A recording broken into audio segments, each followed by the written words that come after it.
Hello, and welcome to Sobercast, where we provide AA speaker meetings and workshops in podcast format. We're an ad-free podcast, and if you enjoy listening, please help us be self-supporting by visiting Sobercast.com, look for the donate link, and drop $1 or $2 into our virtual basket. We hope you enjoy the podcast. Have a great day. Hi, I'm Casey. I'm an alcoholic. And it's through a loving God, strong sponsorship, the 12 steps and traditions as outlined in the big book, Alcoholics Anonymous, working with others that I haven't found it necessary to take a drink or a drug since August 17th, 1996, and for that I'm not truly grateful enough. So I'd like to thank Chris for having me come up here, and it's always an honor to come speak in general, to speak on a topic, because, like for me, I have to go back into my textbook, which is the big book of Alcoholics Anonymous, and I start looking, I start reading Working with Others and A Vision for You, and with the topic in mind, creating the fellowship I crave. And then I talk to people who I use in my sponsorship line, or not my sponsorship line, but who I use for guidance. I have my sponsor, I have other women, some men in the program who I like their sobriety. They're like-minded individuals like myself who believe in the 12 steps and the power of God. And I ask them, what does that mean to them? And then I take those concepts, I pray on them, I meditate, I read this big book again with those thoughts in mind, because what the set-aside prayer says to me is because I want to have a new experience with these things in the book. I want to have a new experience with everything in this book. And, I constantly have to seek a spiritual experience. So, I always think I'm thankful for topics like this. So it helps me to, develop myself. So, and, things take on new meaning for me constantly. But let me just tell you a little bit about what it was like for me, because I just want to qualify that I am an alcoholic, and I want you to be able to at least to identify to me if you are new. I grew up in Queens, New York. I had a typical family. All my needs were provided for. My mother happens to be an alcoholic, and she has 19 years of recovery. At 8 years old, some catastrophic life events happened for me where my parents got divorced, my mom moved us to Whitehall, New York from Queens, and my world was shattered. I kind of didn't know what happened to me. I was so lost, and I was shy. I was a shy, scrawny kid, and I cried, and I hated it. I felt very weak, and I had no control, and I hated it. Before I found alcohol, I found crazy. I always say that because I was watching Mel Gibson in Lethal Weapon where he says, pain doesn't hurt unless you want it to. And I was like, okay, Mel, pain doesn't hurt unless you want it to. And I owned that expression. And, I was still going to Queens and hanging out with Whitehall, New York. And I had this Dr. Jekyll and Mr. Hyde. I was good with my mom. Got straight A's in school, took care of my brother while my mom is in her active alcoholism, was forging checks just to keep the heat on, doing everything I can. And then when I was with my father, I was this crazy individual who took on people. If they're looking at me wrong, I'm going to beat you up. Do you have a problem? I said a lot of obscenities that I'm trying to refrain from. So as I'm being recorded, I don't want people to know I say those words, but I do. So, and I would and I remember seeking attention, I would dress up like a Christmas tree and say, I'm a Christmas tree, make a wish on me. And I would think I'm not looking for attention. I don't want attention. I just did not see that. And I say this because I learned when I got to AA that, that my drinking didn't cause my character defects caused my drinking. I don't know whether or not I was born an alcoholic or not, but I don't care. I just am one. Just how it came out to be. And when, in the midst of my life, living this way of I became physically numb. You could put a cigarette out on me and I wouldn't feel it. I didn't even flinch, and I didn't even care. I don't care. I was like this little kid. You hate those kids who say that. I don't care, whatever. That was me. And I got on everybody's nerves, and I thought I knew everything, and I knew nothing. I thought I knew everything. And in the midst of this, I found alcohol, and I felt that, feeling like everything's going to be okay, and then it started out just drinking on the weekends, and then it started to increase, and what I found, instantaneous for me, alcohol became a necessity. I had to have it all the time. Within making a decision to start drinking and drugging, I got kicked out of a normal high school, and I got sent to an emotionally disturbed school, which I thought was a very cool thing. I'm emotionally disturbed. Just so you know. I told everybody, I'm emotionally disturbed. I was so happy. Like people thought I had like issues. They thought like, Cass, that's my mom. I think your daughter is like crazy. They're like, really? Ooh. And then by my junior year in high school, I can tell you that I was drinking or drugging almost every day to get out of my skin. I felt like a whore. I wanted to die, and I just didn't have the nerve to do it. I didn't understand what was going on with me. All I knew is I had the balls to do anything. I really did. I would jump off the bridge. I would, start a fight. I had no problem, but I could just not end my own life. I just cannot do it. And I was just at that jumping off part of the book where it talks about. And I just was, lost everything. And I'm like, about to fall over. Some things haven't changed. And so I was at that jumping off part. And for me, not even turning 17, I got kicked out of my emotionally disturbed high school, which the only thing they asked you to do was to sit for 5 hours, because they knew you couldn't do any more than that, okay? They allowed you to smoke in this emotionally disturbed high school because they know how stressful your life is. And the bus comes to your house to pick you up because they know you're not going to walk, okay, outside your house to go to school. I couldn't do it. I mean, that's how much drinking and drugging became a part of my life. I know I'm an alcoholic and I say drugs, but I did have a combination of both bits what made me hit bottom. But I know that in my heart I am an alcoholic. I got kicked out of my house, and I had nowhere to go. I'm not one of those people that I was able to get a job, graduate high school. I wasn't that type of functioning alcoholic. I lost everything. And we're faced with going to Devereaux or living with my sponsor. I was like, I'll live with my sponsor. Okay, I thought that was the easier, softer way. I was wrong. She's hard. She wouldn't let me nap. I was like, I need to nap. She's like, you need to babysit. She's like, you are so full of self. But I came to this program with, I just didn't want to die. And I did everything that my sponsor asked me to do. I was just as willing as the dying can be. I didn't question her. I just did. I did not want my old life. And she told me that if I worked these steps, right, and that I don't worry about the past because we're going to work on it together, and I don't worry about the future because it's not here today, and I work on today, that by going through these steps I'll have the option to recreate my life, and it'll be one that I've never been, I could recreate it to whatever I want it to be, and that I'll be able to have a life again, and I'll be able to have a sober life, and I was like, okay, and I had some crazy dreams. Just so my dream was I want to be a stunt woman. That was my dream. She's like, okay, but let's do step one. I was like, okay, So I went through the plan as outlined in this book, and that's the first 164 pages, okay? I took, I found the power of God, I found God instantly, and then my relationship with God has developed over the years. I did a moral inventory. I said that to my sponsor. I have, I got a list of what my defects of character are. I asked God to remove some of them. Some of them I asked to hold on to because I really like them.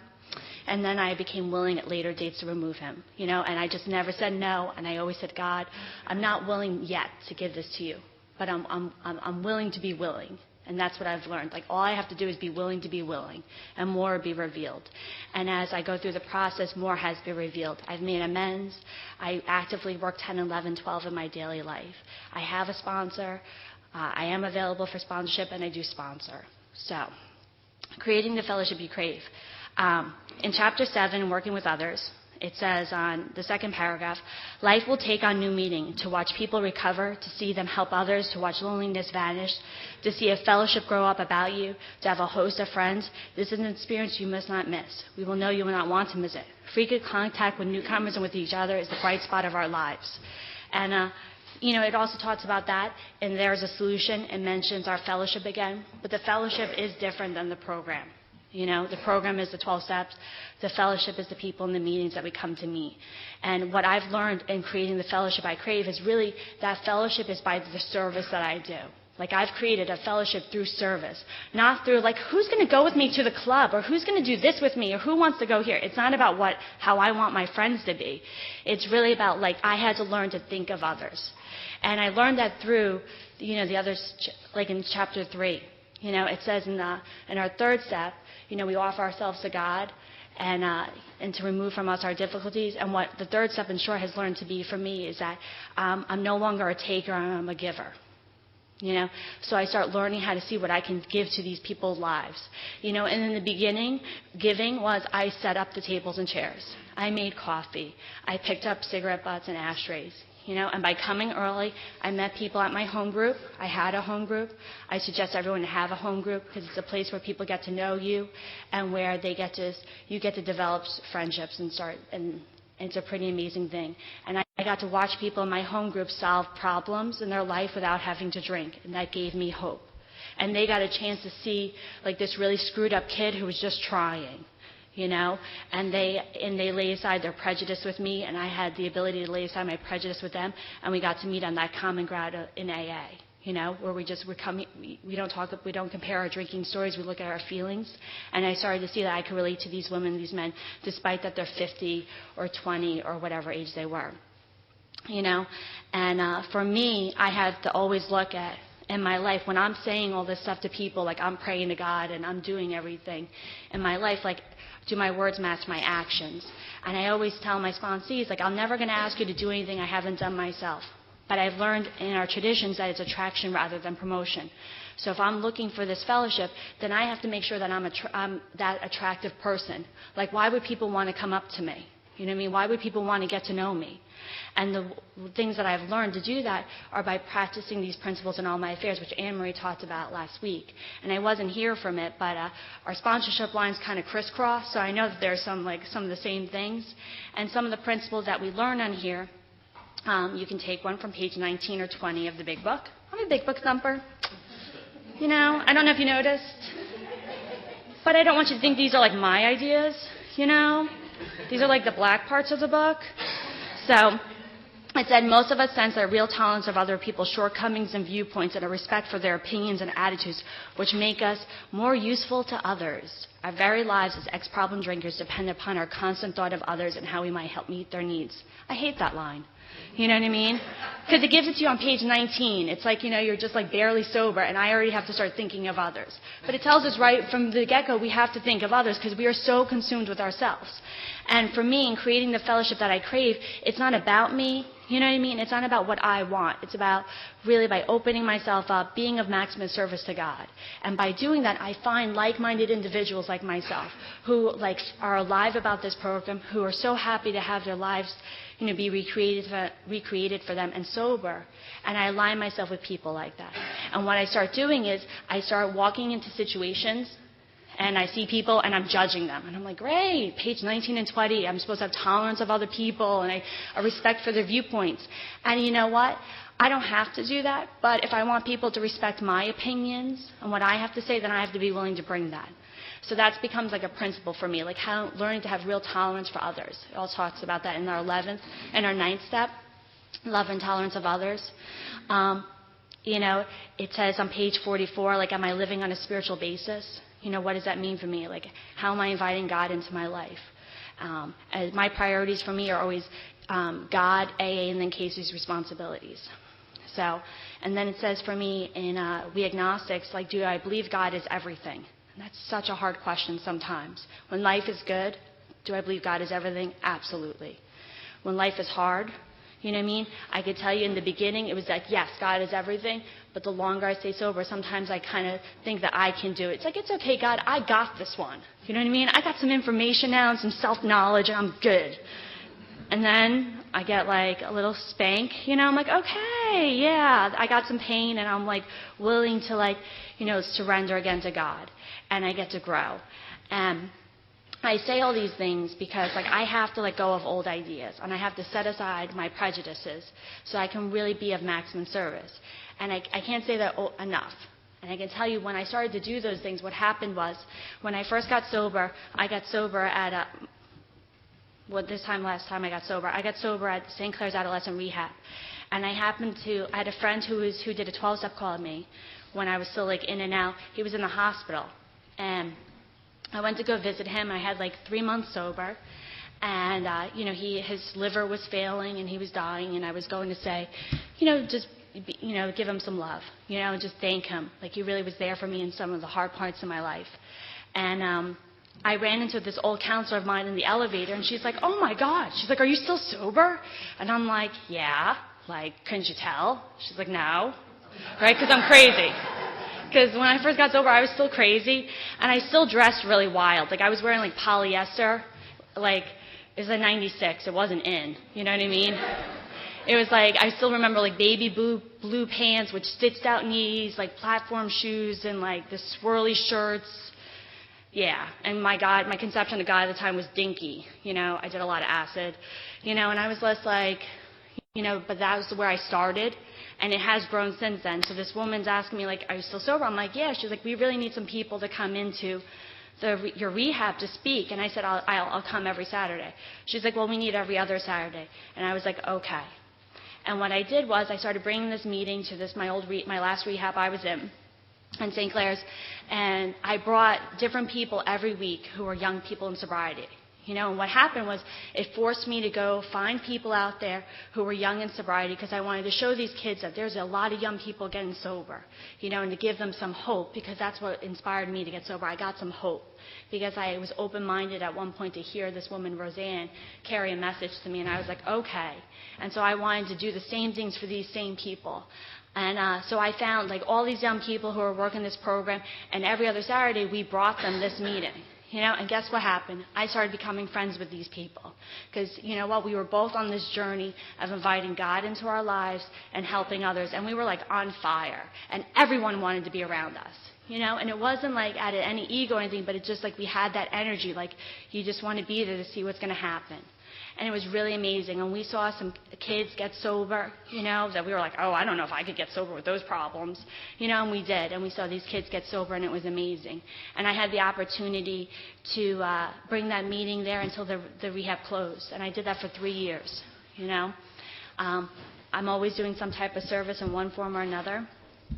So some of the principles that I've had to learn in order to create that fellowship that I crave is on page 77, it says, like, do I criticize people or argue? You know, it mentions that in our amends. Like, when we're making amends to somebody, we don't criticize them or argue them. But I can have to take that into other relationships, like sometimes, like, outside of it, like my work relationships. Like, do I gossip about these people? Do I criticize them? You know, I have to look at those things. You know, if I'm seeking to create a fellowship or want people to be attracted to the person I am, then I can't be living in those ways. You know? And for me as a sponsor and being available for sponsorship, I don't partake in gossip. It's very hard. I feel very left out sometimes as I hear people chatting all this good stuff and I want to know. But what I know is that, like, yeah, I'm going to be honest. Like, I just want to, like, listen. Like, oh, maybe my sponsee will call me later and tell me, you know, as I drive away pouting. I'm joking. But, no, I'm not. So what happened is I had trust issues when I got sober. And for me, I wanted to know what I told my sponsor was staying with her. You know what I mean? And I wanted to know if we were in a group of people that you weren't going to slip up or something wasn't going to happen. And for me, it's like I just cannot tell you my deepest, darkest secrets. Like, I cannot share my fifth step with you if I thought you gossiped. Like, I just would crumble. You know, and for me, I feel like if I want to say I'm going to be a sponsor, be available for sponsorship, then I have to show that in my life. And I don't partake in gossip. I kind of just walk away. I make some boundaries. Like, I'm not okay with that. You know what I mean? Or I just step away. You know, it's like to each his own. And for me, like, I feel like that's more important. And sometimes I struggle for that, you know. But it's like I am human. And it's one of those things that I feel that has proven to be beneficial. And I know that the women I sponsor are always clear that they know that they can trust me. Because regardless of anything, it's my job is to help someone find God, to clean house and find God. That's my main purpose, you know. And I have to always remember that.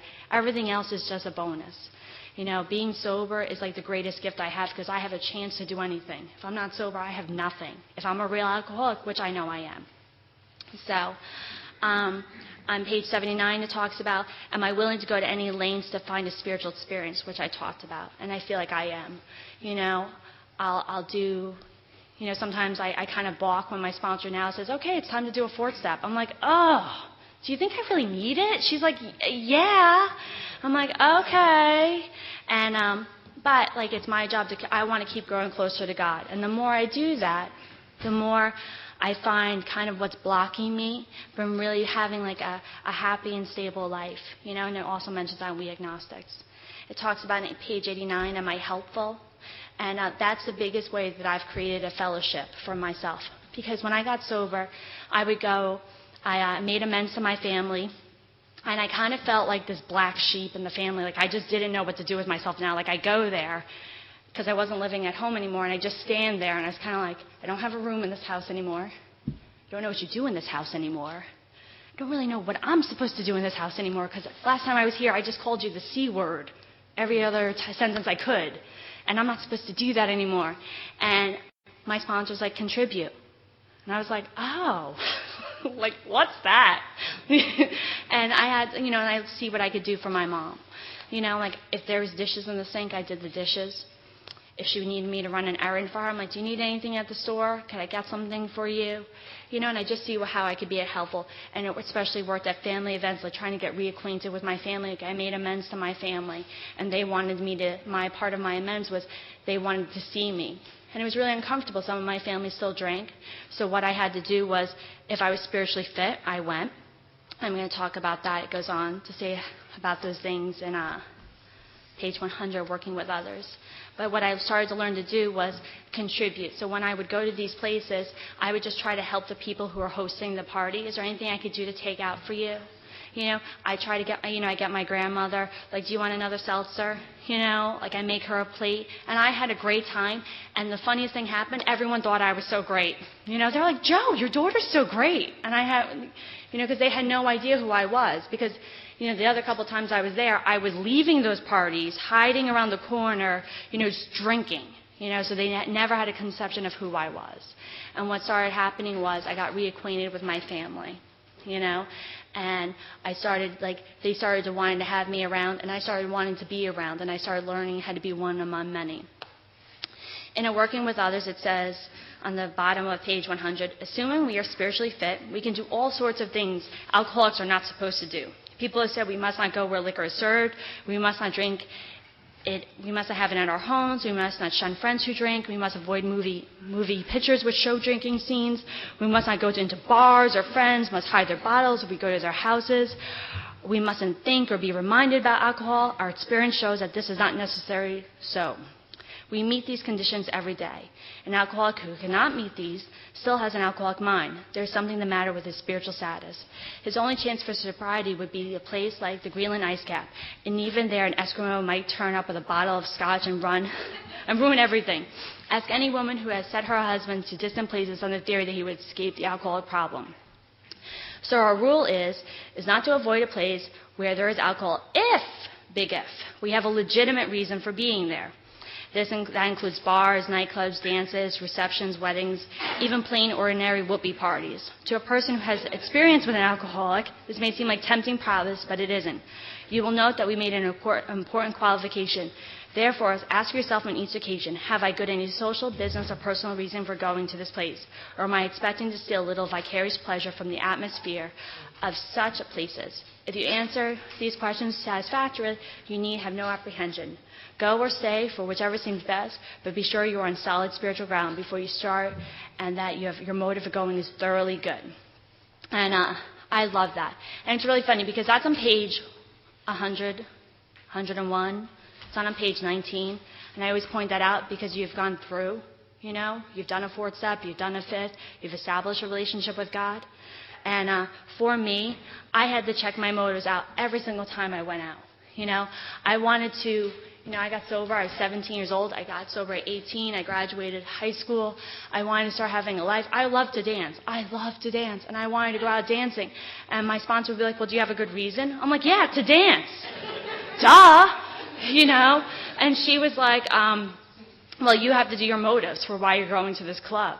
And I was like, and in my sponsorship line, not mine, but the sponsorship line I'm in, we do page 69, and I had to check my motive for going, and it's the sexual inventory.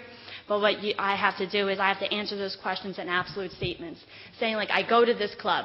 I went to this club, and then I answer those questions, like, where was I selfish, self-centered, self-seeking? And I try to ascertain, like, what might be some problems or what defects might I be interfering with this. And then I do it the opposite. I don't go to this club. And then I find out what, and I find out kind of what might be a problem. And for me, it helps me put a rough idea about, like, am I trying to seek vicarious pleasure? And I can tell you I had to give up going to some clubs sometimes because you know what? I just wanted to go there to be the hot chick. you know what I mean, and dance on a pole. You know, that's not the best reasons for going to a club, you know. And that sucked. It really did. And, you know, and so I didn't go, and I pouted. And I felt like such a baby. I remember calling these girls in sobriety. I can't go. I'm not spiritually fit, you know, and like feeling so stupid, you know. And they're like in sobriety, they're like, well, we'll check you. And I'm like, yeah. But you met my sponsor, and I just don't want to tell her. Like, I lied. And she's like, they're like, okay. They're like, bye. Like, click. I was like, I stayed home, you know. And you know what? It sucked that night, I have to say. It wasn't like, oh, yay, I stayed home and watched movies, you know. But it was one of those things that I don't know what's going to happen in those situations, especially where alcohol is involved. I can't predict what's going to happen. It's not a controlled environment, you know. So I stayed home. And you know what? I can tell you that years later, like at 5, 6, 7 years, I can tell instantly if I'm spiritually fit. And if I want to go out dancing, I can go out dancing. You know, I have 1 or 2 girlfriends that I call. I say, would you like to go out? We go out together. You know, we have a great time and we leave, and there's never a problem. You know, I can tell you when I first got sober, there was always another motive for me going to do something, you know, and I had to look at what that motive was, you know, because I will definitely hurt other people or myself. You know what? And I decided at one point that, you know what, I want to stop hurting Casey, because I'm always willing to hurt Casey. I'm always willing to put up with more crap, like let her get into more suffer the consequences just for that I want. You know what? And I wanted to really stop doing that and really just trying to see like what God had in store for me. You know? So with that being said, I also said that I wanted to be a stunt woman. You know what I mean? Let me tell you. I thought that was like the greatest job in the world. I had no idea how hard that job was, you know, and I had the opportunity to do that. I wanted to say it because it does apply in a sense. So like I would go on these movies and work like 20 hours. You know what I mean? Like it doesn't say that. Like just so you know, like you'll have to work 20 hours anywhere. You know, and I was able to see spiritually fit. And I remember on my first stunt job, I met with my sponsor, I prayed. You know what I mean? I checked I knew what I was supposed to do. And I went on this job, right? And there was this young girl there who was 19 years old, and I was like 26. And I hated her. I was like, she took my dream. I don't even know her. She's taken my dream, right? And everyone thought she was so great. And I remember just like so jealous. And it was the first time I was ever jealous, like really jealous of like a female. I was like, I wanted to be her. And I hated that she was having this opportunity that I didn't have. I went up into my hotel room. I was like praying. I'm calling my sponsor. No one's answering because I'm like, God, of course, when I need someone, no one's answering.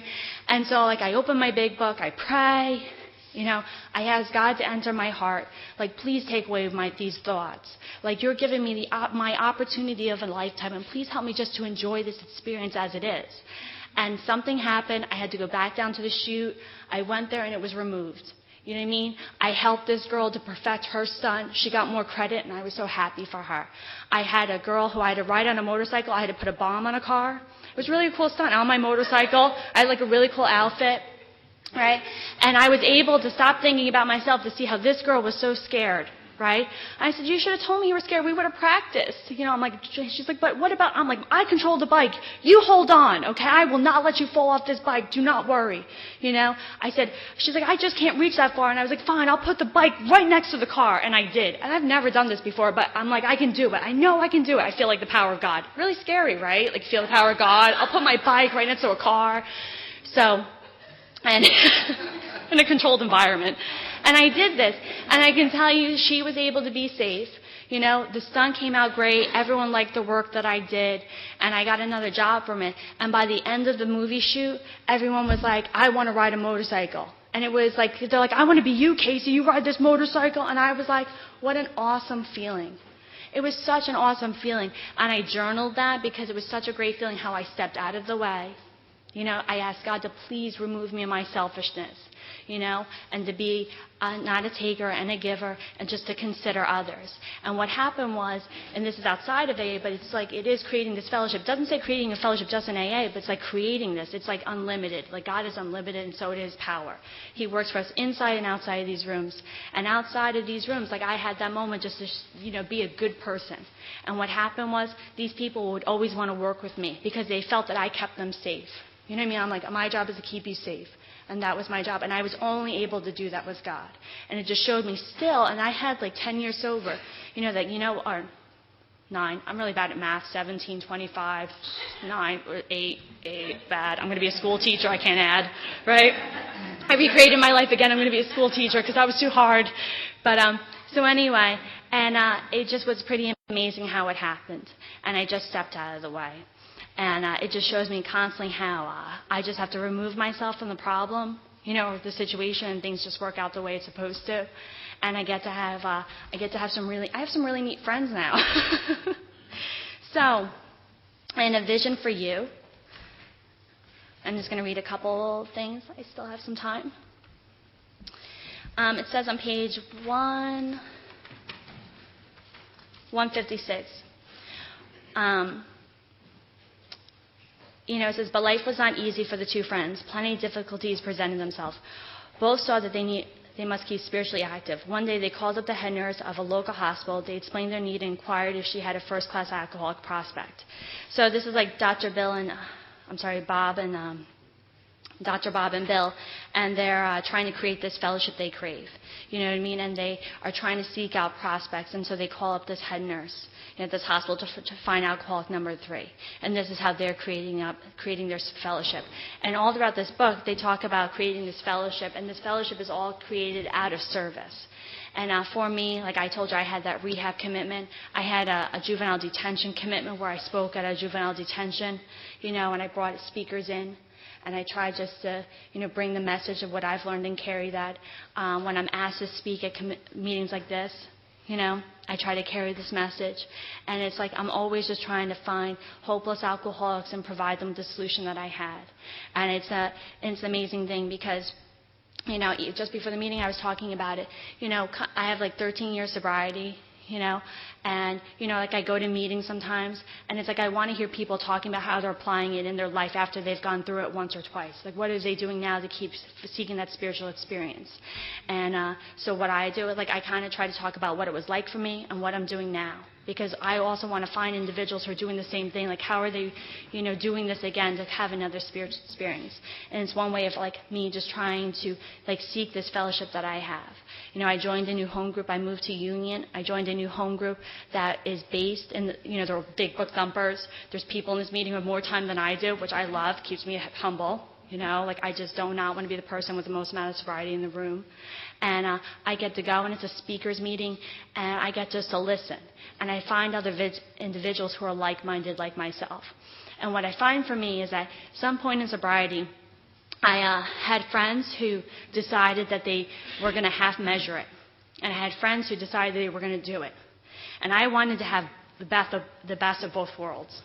And I was the type of person who, I didn't change the toilet paper in the morning for my sponsor after the roll ran out. I had a bad day. And all day I got so mad. Because there's not like I could go back home and change the toilet paper. I'm just the jerk who didn't change the toilet paper. And it rang with me all day long. I'm the jerk who did not change the toilet paper. And my sponsor would tell me, you didn't change the toilet paper. I'm like, I know. Like 6 hours in my head. That's all I've heard. That's all I've heard. And I can't call you. It's not cell phones. And I was like, And I'm like, I thought about it. She's like, great. That didn't help me when I sat down, right? And I was like, that sucks, right? So I had to stop being like this mindless individual, just go into situations and just be all about me. And it's like I've learned through the help of like Barefoot Bill, I'm really practicing step 11, like how to be in this moment, not being where I'm going to be after this meeting, but being right here where my feet are. And by just trying to keep it to 1 minute at a time, I've had to see like what I just be so mindful. It's like, like cleaning the sink, not leaving dishes for my boyfriend who I live with, making sure there's toilet paper there. But when I first got sober, I had friends who decided that, and, there are musts in here if you're a real alcoholic, but everyone has the right to choose their own path of how they find God. Who am I to judge them?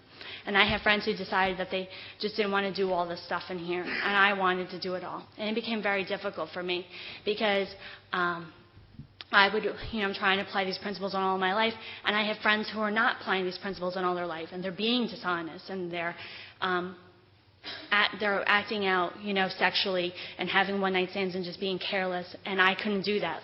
For me, I couldn't do that. I've learned for me in doing my sexual ideal, if I'm going to engage with someone, they have to be with my sexual ideal. Doesn't mean one-night stands are bad, just for me. Just saying it for me. And it was one of those things, I used to hate them. I just want one, But, it would cause too much harm for me, because for me, I just never wanted to feel like a whore again. And I just never wanted to use somebody, and I'm so mental. I have abandonment issues. I'll never leave. I'll just be sitting there looking at you hey, creepy girl. I didn't want to be creepy either, so I was okay. So I'm sitting here, and I'm having such a... Right, honesty, great. So, and it's recorded. I keep forgetting that. So, and I'm sitting there, and I would find myself in these uncomfortable situations, not being okay in the environment that I'm in. But I want these friends, and I want to be cool because they're cool, and I don't want to keep hanging out with 40-year-old men and women who take me to sober dances. When you're 19, there's just something about that that's just kind of yeah. Have a nice ride, Case. And they were great people, and I had to make that decision, though. It was this internal suffering that I had. And for me, it just became so difficult, because it's I was accepting a world that wasn't acceptable for me, is what it came down for. It's okay for them. We all have our path. I've acted out in sobriety and not the most spiritual ways where, especially driving, I'm bad. I will cut you off. I will torture you. That's your exit. I'll go 5 miles an hour. Hi! And I'll smile. Hi! We all have our areas. And but I was accepting this unacceptable behavior, and it was bringing in all these kind of other people into my life who I wasn't like. It was attracting people who I wouldn't normally want to mix with. And I just had to accept that, what? I just can't do it. I have to apply these principles all my life, and that life isn't for me. And I want to be with people who are seeking the same path as I am. And I had to say goodbye. And they weren't, and they're friends of mine. They're still sober, and they're happy, but it's to their definition, not to mine. I have a different definition about what it means to be happy, joyous, and free. And I find that when I invite God into my life and really align myself to His vision for me, I am truly happy. And I love it, and I have no regrets. When I do it the other way, I have regrets. I'm happy only in the moment. It's fleeting and then soon lost. And then I feel like I'm a bad girl and what did I do wrong? And I hate that whole idea in my head. So I set this boundary, and I had learned how to do that with my fourth step and setting, an ideal. Ideal me. I started setting I want someone who's honest and faithful, so I had to be honest and faithful. That means I had to have other people in my life who were honest and faithful. I don't really want friends who are going to lie to me.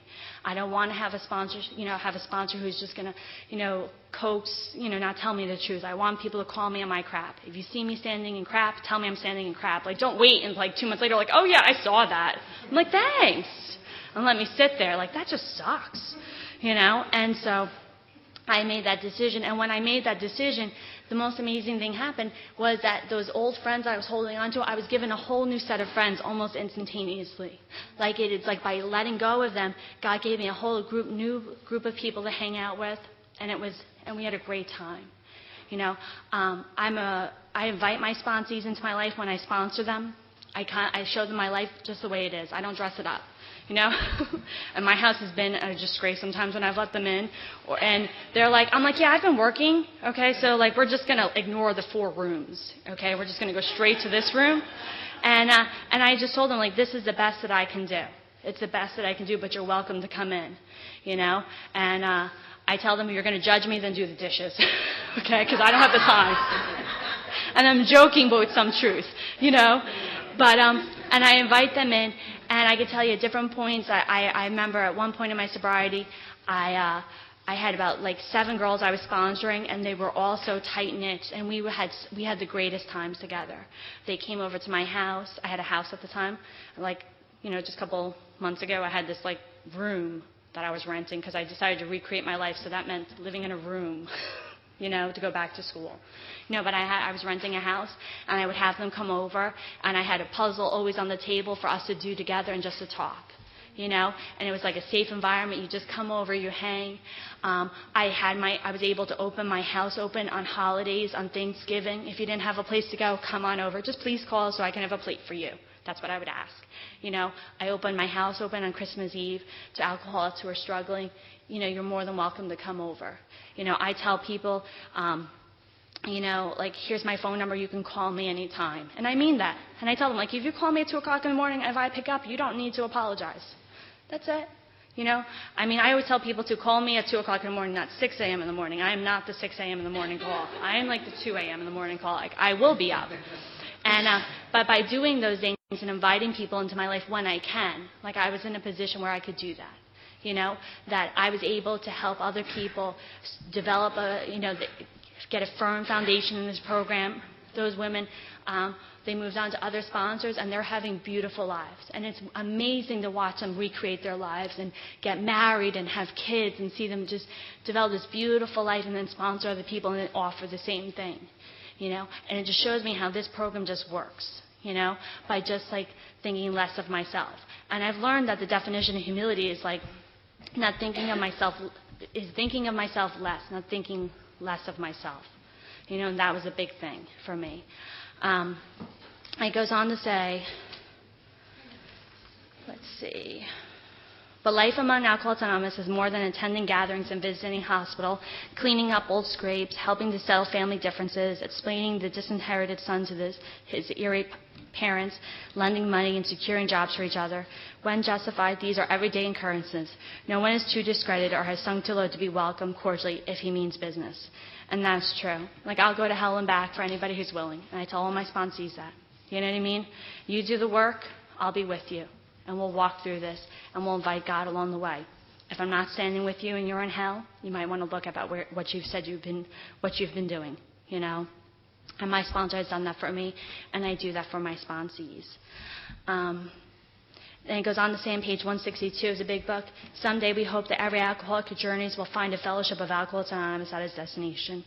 I've been all over the United States because I joined a company where I was traveling for 3 months, and I was doing expo conventions, and I didn't know how crazy that job was. I seemed to always keep picking crazy jobs, right? With really long hours, always. And I found myself in San Francisco, which Bill just came from, and my anonymity got broken to my boss. And because my other friend told her that I was an Alcoholics Anonymous, and she did not have the greatest view of AA. And it was like such a horrible feeling, and I did not have a car. And you got paid bi-weekly or sometimes monthly, so I had I had $20 for the week. And I was like, ah. And you know what's so amazing? I called up AA. I went to this meeting, and it was like a crazy meeting. It was so funny. There was like a microphone, and they're like they interview the speakers of this one. They're like, so tell me how you found God, and they take it away. I'm like, where did I go? And I'm like, okay. And they're like, who are you? I'm like, nobody. I'm like, Casey, I'm from out of town. And these young people in AA picked me up, and they made sure I got home to my hotel room every night. They picked me up every day after work, and they took me to a meeting, and I spent every day after work with them. I started work at 7 in the morning. I got done at 7 p.m., and they would meet me at 7:30, and we'd go to the diner and then to a meeting. And it was such a great feeling. There was some guy who was doing his fit-step. He was procrastinating on his fourth step. I'm like, you need to do it. I'm going to put you in the lobby of the hotel and lock you in there. You need to do this. And we just had this really great time. That it was newcomers were helping me just get around and helping make sure I had a meeting. And it was an amazing thing. And it just helped me to see how AA does exist. And it's such a great feeling to know wherever I go in this world, that I can find someone who's who knows what I feel like, And there's people who extended their hand to me, and I felt so isolated. I never had that feeling before, having my anonymity broken, but away from like my home territory. It was like such a weird feeling. And it was okay. It was all meant in good motive. I knew by my friend, and it was an amazing experience because I really saw how God still takes care of me, even when if I'm in San Francisco and when I can't reach my sponsor and when my network's not there, that strangers will help me. And that's the beauty of AA, because I can tell you, no matter what part of my life, I've come to AA, and I've come to AA. I had like 10 years sober, and I had a relationship that ended, and then my whole life just fell apart. And I had this whole idea that we were going to get married and everything, and it was nothing like that. And I found myself, on 4th of July, and I was supposed to be away, and I wasn't. And I was so mad. And I saw this kid. She was in leopard tights and a turquoise skirt with combat boots and a black sweater and purple hair. I'm like, oh my God, she's screaming for attention. I hate her already. I want nothing. And I was speaking this night, and I was like, I did not want to speak, and I was so upset. And I've been on autopilot, and I was so upset that this was happening to me in my life. That I'm forced again to recreate my life. I didn't ask this time to recreate my life, God. Why are you making me do this? Why can't it go the way I want? And it was such a great feeling because I fell apart in this meeting, and I just cried because you know what? It was so nice because everybody I knew was away that weekend, and I opted not to go away that weekend to spend it with this guy I was dating. And we broke up, and I just was that reminder of I'm not away again because of him, and I was so angry. But what I felt was how blessed and lucky I am because I didn't have a place to go. I didn't think I had a place to go, and then I forgot I have AA. And I went to this meeting, and I cried. I spoke. The first speaker spoke for 45 minutes, saved me 2. I cried for 1, and the other one I had no idea what I said, and I felt completely at home. And there's people in this meeting that I knew. I got that fire in me about I didn't know what to do with my life. You know what? And God was so blessed. It was so great because He gave me 2 sponsees that night: the girl in the leopard tights and the turquoise skirt. She's like, "Will you be my sponsor?" I'm like, "You really want what I have?" I cried the whole meeting. I was like, "Okay," And she was a 6-year-old kid who was just trying to find her way, and I knew what that felt like. And I was able to help her find a footing in AA. I had another woman I started sponsoring, and God just, I didn't know what to do at that moment, and then I forgot. It's the same thing what I always do. I go to a meeting, I show up, I do the next right thing, what's in front of me to do. And that's has always been how I found the answers to my problems. I just do the next right thing in front of me to do. And I'm going to end with just reading the end of 164. Still you may say, but I will not have the benefit of contact with you who wrote this book. We cannot be sure. God will determine that. So you must remember that your real reliance is upon Him. He will show you how to create the fellowship you crave. Our book is meant to be suggestive only. We realize we will know only a little. God will constantly disclose more to you and to us. Ask Him in your morning meditation what you can do each day for the man who is still sick. The answers will come if your own house is in order. But obviously you cannot transmit something you haven't got. See it that your relationship with Him is right, and great events will come to pass for you and countless others. This is a great fact for us. Abandon yourself to God as you understand God. Admit your faults to Him and to your fellows. Clear away the wreckage of your past. Give freely of what you find and join us. We shall be with you in the fellowship of the Spirit, and you will surely meet some of us and you trudge the road of happy destiny. May God bless you and keep you until then. Thank you.